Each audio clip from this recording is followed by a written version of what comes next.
Today we begin in Tehran, where a recent burst of goodwill gestures has many wondering whether cooperation and reconciliation with the Islamic Republic is becoming all the more likely. Iran's new president, Hassan Rouhani, published an encouraging op-ed in the Washington Post on Thursday saying, quote, "A constructive approach to diplomacy doesn't mean relinquishing one's rights. It means engaging with one's counterparts on the basis of equal footing and mutual respect.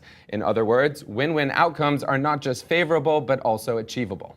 Now, this comes just after an exclusive interview with NBC's Ann Curry, where he vowed Iran would never develop nuclear weapons. It also comes after Rouhani's government released 11 political prisoners, including the prominent human rights lawyer Nasrin Sotoudeh.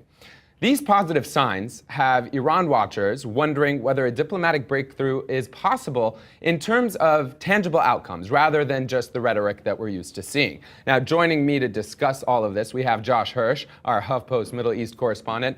Josh, as you know, in the 30-plus years of the Islamic Republic of Iran, has there ever been a point when Iran has made as many goodwill gestures like these, in your opinion?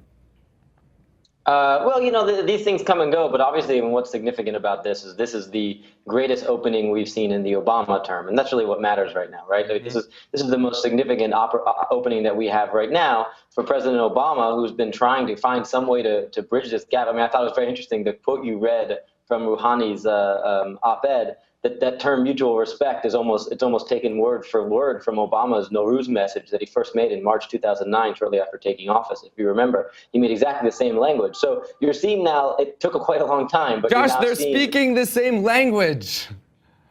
Yeah, that's kind of interesting, right? You're seeing it took a while, but they're starting to speak the same language. So that's what's interesting about this. You know, I don't know if it matters what's happened in the past, because the past has been, you know, the past is nothing but dispiriting when it comes to this dynamic. Right? That's a great point. And I'm curious then, you know, considering the fact that they're speaking the same language, how likely is Obama to embrace Rouhani? I mean, what kind of opposition are they both facing domestically? Well, look, they both face. I had an interesting conversation with one of these Iran watchers who watch it closer than you or I do, obviously. Yeah. A lot closer than I do. Yeah, well, that's a very low bar, to be very honest with you, sadly, with me. But go on. But he was saying, look, he could imagine a situation in which Obama runs into Rouhani in the halls of the UN, one of those sort of orchestrated accidents. And at some point, they'd look each other in the eye, and Obama would say, listen, how do I know you're serious? How do I know you can deliver the hardliners in your government who have been such an obstacle to this? And Rouhani can look at him and say, hey, man, how do I know you're serious? When's the last time you got anything from your Congress? So look, they both face very similar obstacles, but I think they also might be able to relate to each other based on this. And so that's in some ways, like, I think a real reality that both of them are aware of. And look, I'm optimistic. And so I think that there's a chance that it could very well work out to everyone's favor.